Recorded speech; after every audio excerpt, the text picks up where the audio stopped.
rough idle, rough start, sometimes wouldn't start.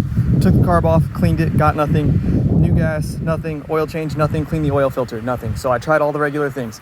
Spark plug was good. Eventually took this off. With the engine cover off here, you can see this, I think it's an idle spring for the float of the carb. I'm not sure on these technical terms. This piece where it mounts had been bent back, so it wasn't getting enough tension on this spring. When I pulled it, it would come up to RPM.